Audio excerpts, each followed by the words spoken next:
कल ही मैं कुछ पॉइंट लिख रहा था और ये गुजराती आर्टिकल मेरे हाथ में आया। कुछ पॉइंट लिख रहा था, गुजराती आर्टिकल हाथ में आया। हिंदू संयुक्त परिवार कानूनी अपने यहां पर यह नियम लागू होता है। हिंदू संयुक्त परिवार का कानून अपने यहां पर लागू होता है। ये इस्लाम के नहीं है, इस्लाम के लिए नहीं है, ईसाईयत के लिए नहीं है, ये सिखिज्म के लिए भी नहीं है। हिंदू संयुक्त परिवार का कानून जैन और हिंदुओं के लिए लागू होता है। इस कानून में एक बहुत जोरदार प्रावधान आ गया कि पिताजी की आधी संपत्ति पर बेटी का भी समान हक है।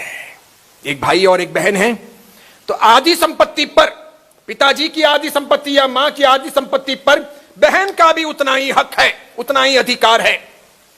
ठीक है, मैंने लिखा फिर पिताजी के हॉस्पिटल और माताजी के हॉस्पिटल के बिल पर भी बहन का दायित्व लगना चाहिए। पिताजी के इतने सालों की परवरिश और माताजी के इतने सालों की परवरिश पर भी बहन का अधिकार लगना चाहिए। समझ रहे हो, उसका दायित्व होना चाहिए। जब बहन पैसे लेने को तैयार हैं तो बहन को खर्चा भी देना चाहिए। कई सारे भाई ऐसे हैं जो पिताजी माताजी की पूरे खर्चे को वहन नहीं कर रहे हैं, तो बहनों को अपने घर से चेक भाई को भेजने चाहिए। अधिकार की बात कर रहे हो ना, तो इसे भी करो ना। खाली पैसे लेने के लिए करोगे, खर्चे के लिए क्या होगा? 12 मास पिताजी और माताजी को खिलाया किसने? तुमने खिलाया क्या? तुम तो ससुराल चली गई 18 साल, 19 साल, 20 साल, 21 साल की उम्र में। उसके बाद में भाई और भाभी ने खिलाया है, संभाला उन्होंने है। उनके डायबिटीज हैं तो इंसुलिन का, अन्य कुछ भी हैं तो तकलीफ, माइग्रेन की प्रॉब्लम है या अन्य कुछ हैं। ऐसी ऐसी स्थितियां भी उस भाई और भाभी की आई है कि वे 2 जने एक साथ में घर बंद करके जा नहीं सके कि अंदर बूढ़े हैं, पापा या मम्मी हैं, तो तुम तो घर पे रहो, मैं जाता हूं, या फिर मैं रहता हूं, तू जा। समझ रहे? तब बहन कहां गई थी? ऐसा एक दिन नहीं होता है, ऐसा सैकड़ों दिन होता है। अधिकार में वे बातें भी आनी चाहिए। जब हम पैसे लेने को तैयार हैं, हुआ इस प्रकार कि एक भाई और एक बहन थे। बहन ससुराल चली गई। बहन के पास में जबरदस्त पैसा। बहन का अहमदाबाद के अंदर, बोपल के अंदर बहुत बड़ा बंगला है। जबरदस्त पैसा है बहन के पास। भाई कमजोर है, भाई के पास पैसा नहीं है, थोड़ा सा ही है। पिताजी नहीं, दादाजी के जमाने का वो मकान है जिसके अंदर ये भाई, भाई की पत्नी, भाई के छोटे बच्चे और भाई के पिताजी और माताजी वो रहते हैं। लगभग 3 साल तक बीमार रहने के बाद में मां गुजरी। भाई ने बराबर ध्यान रखा, उसके लिए भाई ने थोड़ा कर्ज भी किया, मां की सब ट्रीटमेंट भी करवाई, अच्छी परवरिश भी की, ध्यान रखा, सामान्य परिवार। फिर मां गुजरी। पिताजी की तकलीफें तो बहुत ज्यादा थी। पिताजी को लगभग 8 साल 9 साल तक उसने नहलाया धुलाया। 9 साल तक पिताजी खाट में रहे। 9 साल तक पिताजी को आधे शरीर का लकवा हो गया था, तो यहां से वोट यूं हो गया था, तो कितना भी यहां से दो, यहां से आधा गिर ही जाता था। तो इधर से साफ करते रहो, इधर से खिलाते रहो, इधर से साफ करते रहो, इधर से खिलाते रहो। ऐसा दिन में लगभग 10 बार करना पड़ता था। अपने तो 15 मिनट में खा के खड़े होते हैं, उनको लगभग घंटा भर खिलाते, तब इतना फूड पेट में जाता, क्योंकि बहुत ज्यादा गिरता ही था, थोड़ा ही पेट में जाता था। इस प्रकार करके उनको 8-9 साल तक जिलाया। अभी वो पिताजी भी गए। पिताजी गए और बहन ने आधा हक मांगा। भाई अभी 8-9 दिन पहले अपने पिताजी का वो घर बेच करके, अपने परिवार को लेकर के, आधा पैसा बहन को दे करके किराए के मकान में अभी शिफ्ट हुआ है।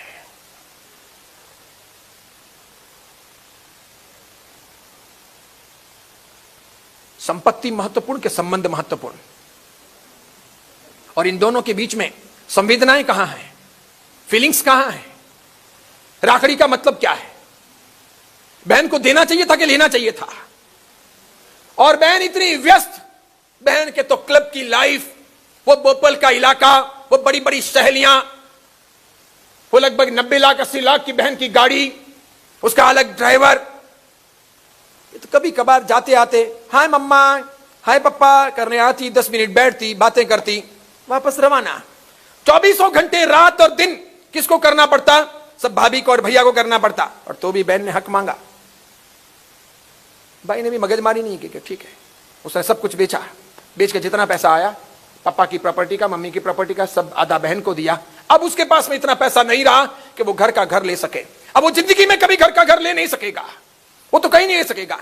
उसके तो अंदर की आत्मा भी दब गई होगी अब कि भगवान अब मौत दो, ये जितने बच्चे पैदा किए हैं या जो बहू है, पत्नी, इन सबका पालन पोषण कर लूं और शांतिपूर्वक जिंदगी बीत जाए, किराया तो किराया।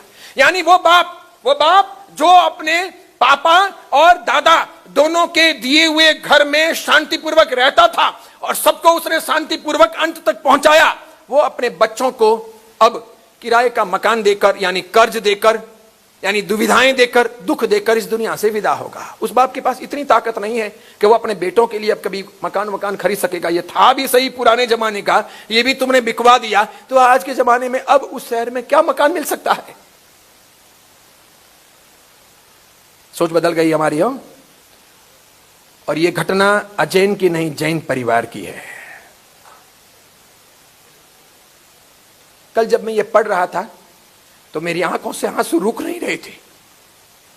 मैं साधु हूं, मुझे कोई लेना देना नहीं है, मेरे कोई लेना देना भी नहीं है, मुझे कुछ मिलता भी नहीं है।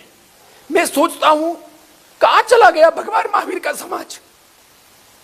क्या मतलब है प्रवचन सुनने का, मंदिर जाने का, स्थानक जाने का, तेरा पद भवन जाने का? क्या अर्थ है? क्या ये एकादशी करने, ब्यास ने करने, आइमिल की ओली करनी, मास कमन करने, अट्ठाई करने, अट्ठम करने? हम सीखेंगे कब? समझेंगे कब? अच्छे बनेंगे कब? सोच कहां चली गई है? ऐसे परिवार बहुत है, बहुत है।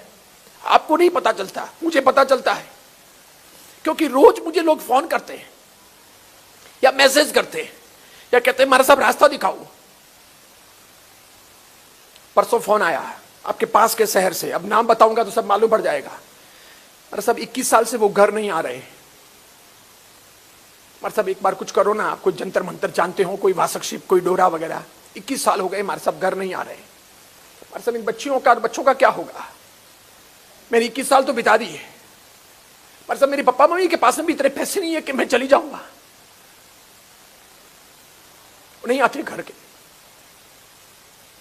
कैसी कैसी अपने यहां पर जिंदगियां हैं, कैसे कैसे लोग हैं।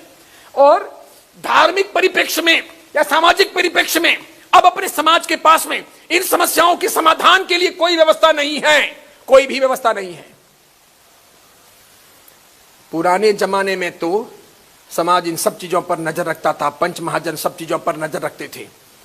आप मर्जी से सगाई तोड़ नहीं सकते थे, मर्जी से आप लंबे समय तक किसी की बिटिया को उसके पियर में रख नहीं सकते थे या भेज नहीं सकते थे। समाज कारण पूछ लेता था, पंचों में यह बात जाती थी, मुजरिम को हाजिर किया जाता था, दूसरे की सगाइयां रुक जाती थी, शादियां रुक जाती थी। अब सामाजिक वर्जनाएं टूट गई है कि डंडार नहीं तो दियावट, दियावट नहीं तो जालोर, जालोर नहीं तो सिवानसी, सिवानसी नहीं तो बाड़मेरी, वो नहीं तो गोडवाड़, गोडवाड़ नहीं तो फलोदी साइड में, वो नहीं तो फिर बेलगांव या इंदौर, कहीं से भी ले आएंगे, क्या फर्क पड़ता है? उनकी ऐसी की तैसी, सब अपना सेटिंग करते हैं, मर्यादाओं को नहीं समझते हैं कि ऐसा हम सब करेंगे तो हमारा समाज चलेगा कैसे, हमारे समाज की गति क्या होगी। बहुत बहुत दुख है, बहुत पीड़ाएं हैं।